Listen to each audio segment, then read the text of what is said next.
I'm in the very fortunate position that I'm an ecologist and have been for about 20 years. And part of my time, I work for a company, a development company, who create holiday homes, and we take quarry sites and we turn them into nature reserve development. The other part of my job, I work for myself in Biodiversity Matters, trying to encourage people to make space for nature wherever possible. I also am something called a Building with Nature assessor. So Building with Nature is a new accreditation scheme across the UK, which encourages people to, as it says, build with nature and incorporate green infrastructure. So I assess projects and help people make development green, nature inclusive. So today I really just want to inspire you and show you that there is a different way of building. We can't carry on building the way we are anymore, using too much land, and we're not putting enough back. So that can't go on. So I just want to show you some ways that we can make a difference. So first of all, what is biodiversity? Well, biodiversity literally just is a contraction of the two words biological diversity. And it's the name we give to sort of the variety of all life on Earth. And it's the volume of life on Earth, how all those different species interact with each other, and the physical world around them. Biodiversity underpins every aspect of life on our planet. We hear a lot about the climate emergency, but underpinning that is the ecological and biodiversity emergency, because that is what is contributing to the climate emergency. So we mustn't forget that. So why does biodiversity matter? Well, obviously humans rely on biodiversity to survive. So we rely on it for provisioning. So it gives us food, clean water, fresh air, fuel. We rely on it for regulating. So climate and flood protection, water purification, those sorts of things.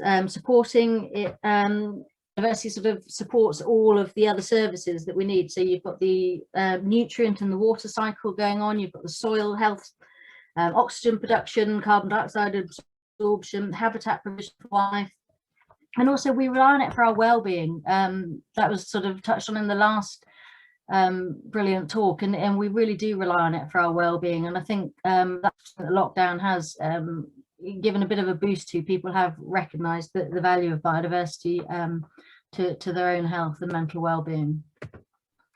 So if money is a I'll move something across. So if money is a measure, the services that are provided by the ecosystems are estimated to be worth trillions of dollars.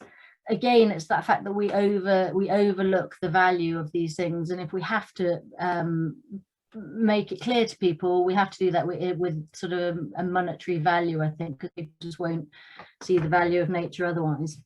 But the biodiversity loss in Europe alone costs us about £400 million a year. So that just shows how important it really is. The big driver of biodiversity loss is land use change, so converting and managing wild areas for development and agriculture. And by 2050, 68% of the global population will be urban. We've already got a disconnection from nature. People have forgotten the value of nature and what it means to them.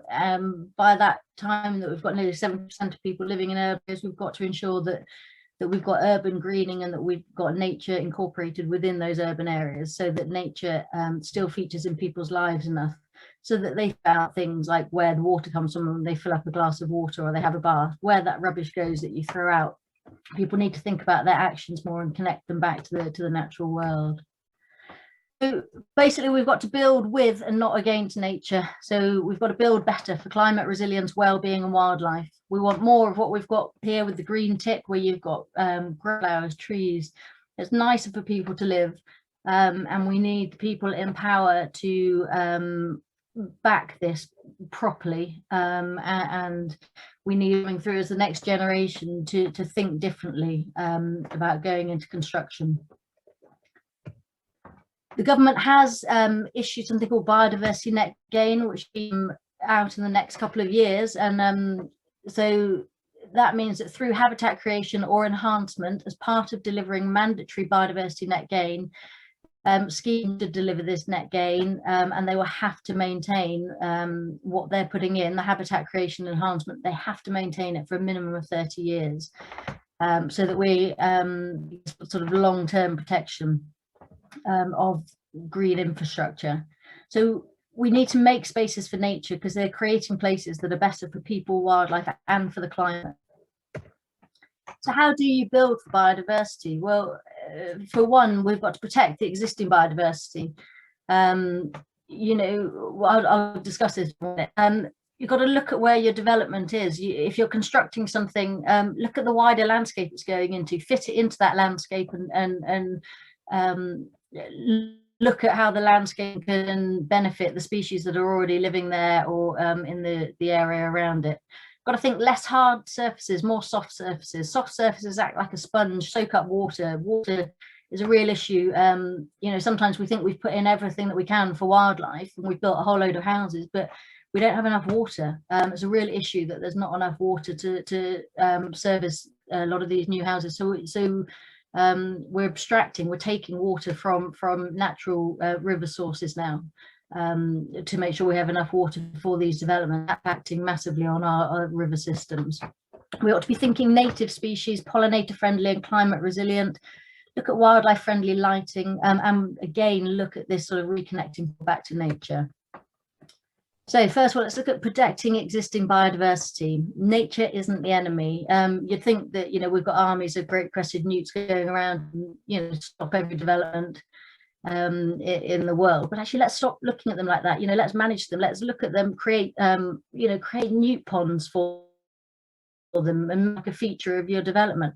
So easy to do. By creating something beautiful like that, you're also enhancing the area for people's well-being as well. The strange building left, that's because we had bats living in an old bagging plant on the quarry, so where they used to bag up the sand, and that's what that sort of metal bit underneath is. It's the old sand hopper. So we come into a bat roost for brown long-eared bats, and they now use that, and that's a brilliant feature. People love walking past that. They can't go in it because it's sort of protected, but just know those things are there, and we're sort of putting those things in on sites. Really sort of helps connect people back to nature. So look at how your development fits into the wider landscape. So connect with the local character area. Look at creating corridors that will allow local wildlife to move onto the site.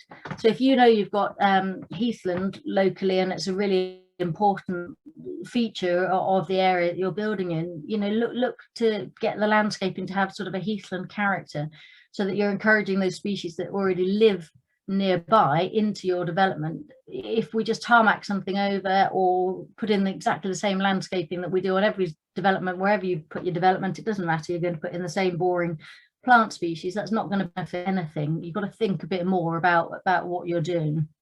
Try and recreate those local priority habitats on site, and you can even do that in small sites by creating sort of little set zones for wildlife across your site. And on large sites, you can obviously help to boost local habitat types by creating greater amounts of this. So not only you know, is doing this better for wildlife, but local communities around. When you get into construction, you'll realize a lot of people don't want construction in their area, and rightly so in cases. But if you can show you're doing, you put some thought in, and you've got a commitment to wildlife, then that's going to help sort of with local community approach. So know what's already on your site. If you know what's present, you can target your design and landscaping to enhance those species and habitats. That funny little egg there is a brown hairy butterfly egg. So we know we've got those on one of our sites. And they lay their eggs on blackthorn. So we've worked with our landscaping team so that we now put blackthorn in every hedge that goes in each property on that site, to help encourage that species to expand and to move into the site as well. We've got dormice in the site, the cutest things ever. So we've created that hedgerow that's behind the development, and we started managing it for dormice, even though they weren't in that hedgerow at the time. planted it with dormouse friendly plants, and 2 years ago we found dormice had already moved into it. So it's providing sort of a connection, and then we'll connect that hedgerow up with another hedgerow to another area of woodland. So we're just creating these corridors for wildlife to move through.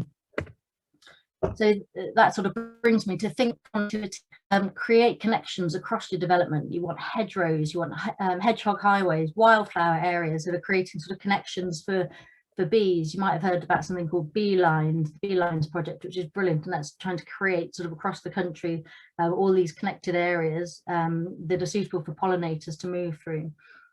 Create those connections to the wider landscape outside of your development. And you just want there to be an unrestricted passage for wildlife. The top picture there just shows pretty much how we're building all of our gardens now. We are fencing ourselves into our own sort of personal castles, but we're fencing nature out. There's absolutely no way that a hedgehog can move into that garden. So why not sort of put in hedgehog highways? Every sort of development company should be putting in a tiny 13-centimetre gap for hedgehogs and other wildlife to move through. It doesn't cost anything, and it's got a huge benefit. And we're at the point that hedgehogs are actually now vulnerable to extinction, which is a horrific thought. As I said earlier, enhance the surface area of soft landscaping. So there's something called SUDS, a sustainable drainage system, which has to be smart development. They sound so boring, but they don't have to be boring once you put them in place, if you put some thought into it. So the top picture there, we've got something called an ephemeral, oh, hang on, where are we? That one. It's called an ephemeral pond, which means that it's not wet, but it just traps water and sucks it up and soaks it back into the ground at some points of the year. But they're really important, even though they're not wet completely all year round. They're really important for lots of invertebrates. You want drainage ditches and channels that can be sort of lined and fringed, and they attract sort of they attract birds, they attract otters. We've got otters moving through these ones right through the middle of our developments. These lovely ponds here you can see in the middle, we've now got great crested newts in those. And look at green roofs as well, sedum roofs and these wildflower roofs as well. Green roofs can be really important for wildlife. Something I'm a big fan of is build it and they will come. Just put stuff up. Install bird in the middle there. You've got a swift box. On the strange one on the, I'm not sure which it will be, the right of your screen is a bat box. We've got barn owl boxes. The bottom is a bit excessive probably for most schemes, but we've got an osprey platform there, and we've had osprey flying around one of our sites and fishing in the waterways in front of our properties. At the bottom there, we've put up 150 of those nesting boxes, trying to encourage house sparrows, because everyone thinks sparrows are everywhere, but they're not now a red listed species of conservation concern. And those nest boxes are grouped together because they like to all nest quite close to each other. And then you've got bee bricks. Now, those aren't for things like bumblebees, those are for solitary bees, of which we've got about 250 species, I think, in the UK.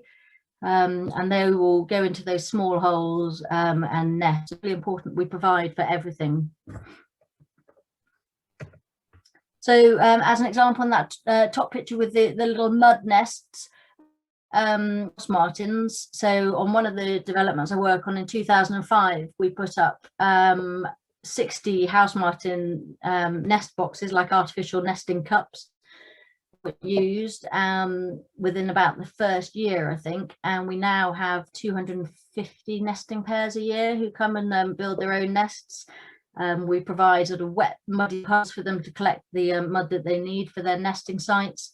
Our latest one is our latest puddle is connected up to a water fountain, so when people refill their water bottles, they press the button once more afterwards, and that water drains into the muddy puddle, and the house martins go down and have got nesting material.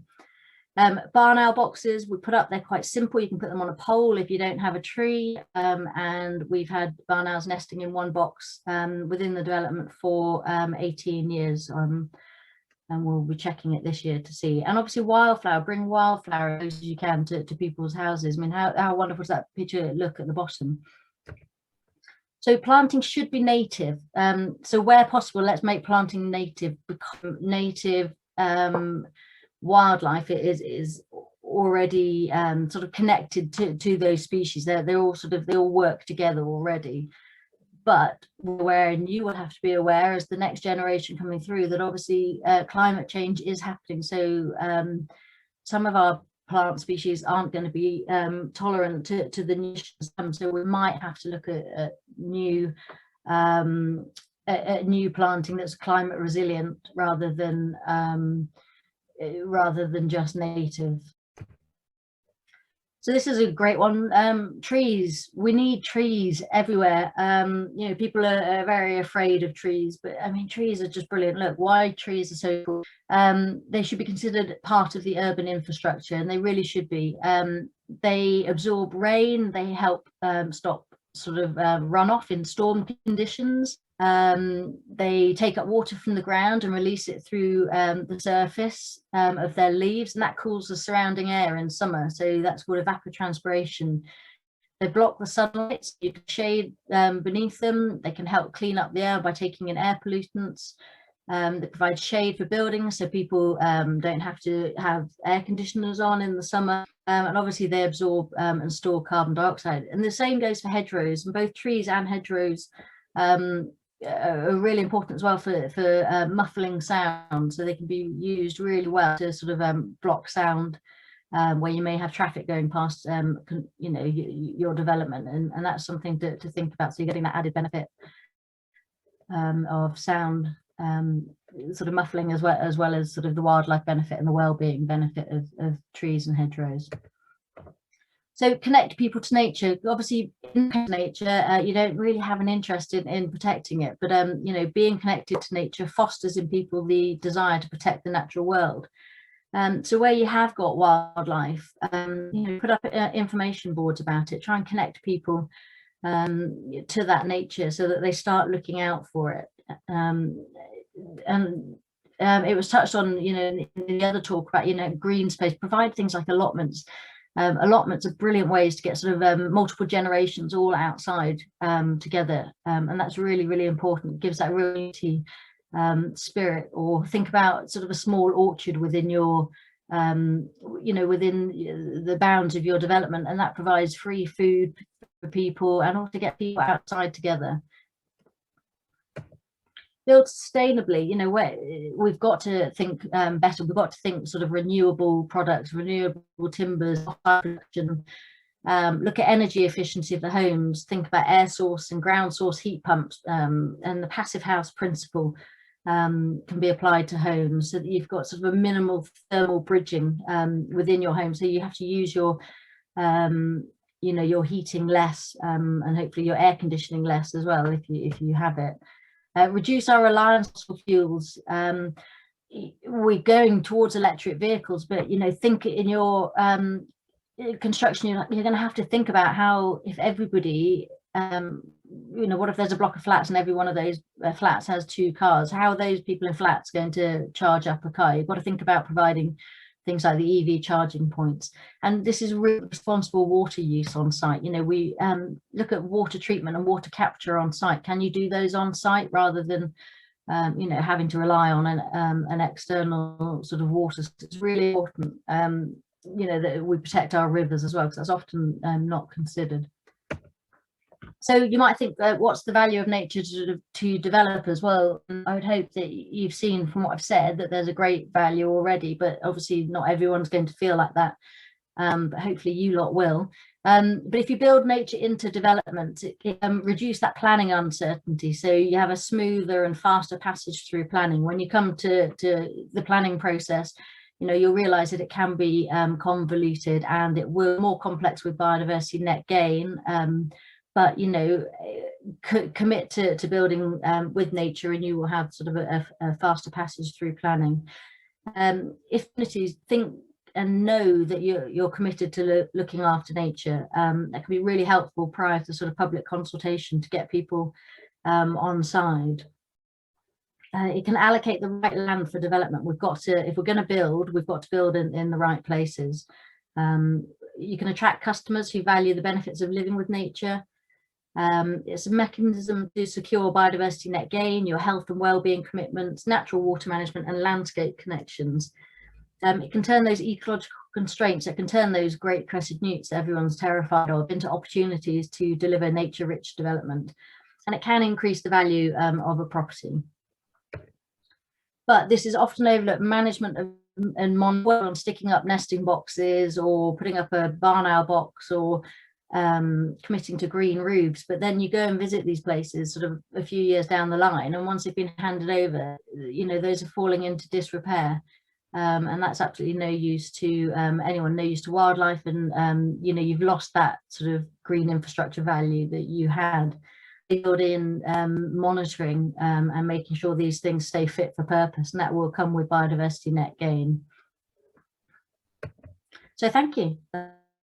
That's it. I don't know how long I'm using this. I've tried to rush it, so hopefully it was all right.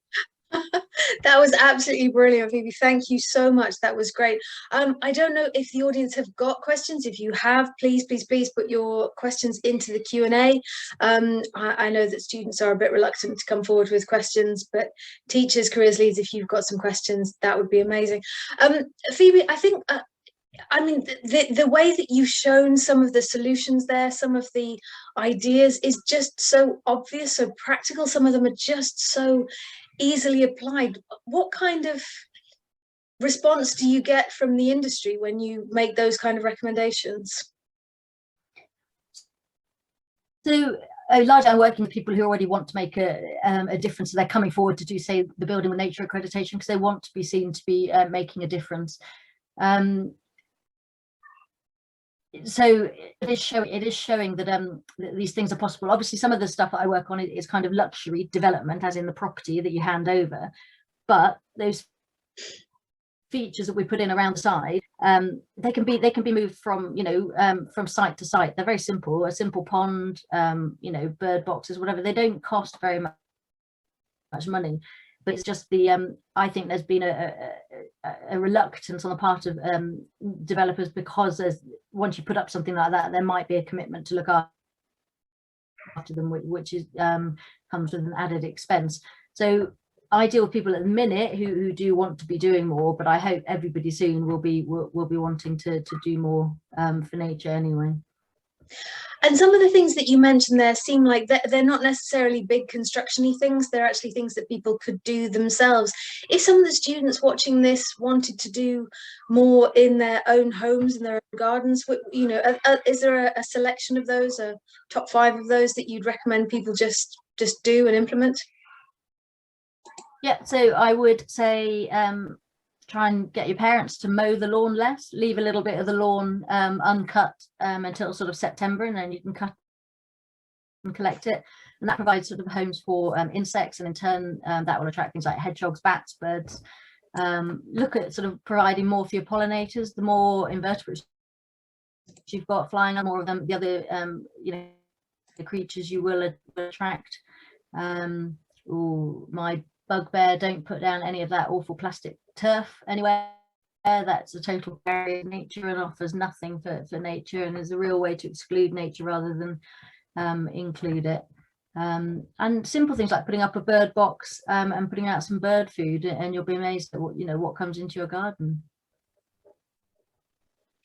There's a couple of comments just coming into the chat actually about not mowing, and I don't have a lawn at the moment, but I am all for the idea of not mowing lawns. That seems like an excellent plan. Everybody wins in that scenario. How did you, what was the sort of inspiration for your passion around this? You said that you've been doing this for a number of years. It must have been quite a niche idea at the beginning, or not sort of as widely accepted maybe as it is now. Yeah, so I was very lucky that that I worked on and off with Habitat First for 12 years now. So they were sort of I suppose what you'd call a residential nature reserve, you know, so where people can live within a nature reserve in the country, and that was sort of a long time ago. So I sort of then, and it was creating you know, something that is totally different. Now more and more people are doing that, but yeah, at the start it's it's hard taken seriously, and in other situations maybe people don't want to, you know, nature really is just an inconvenience to lots of people. So it's very hard being you know, a woman in construction, I think, and telling people that they can't do something at a certain time of year because it will disturb the birds. You have to be quite you have to be quite for a lot of eye rolling to be coming your way, really. Well, hopefully for all of the young people and the teachers and the careers leaders who are watching this and who, you know, will go back and share that insight with students.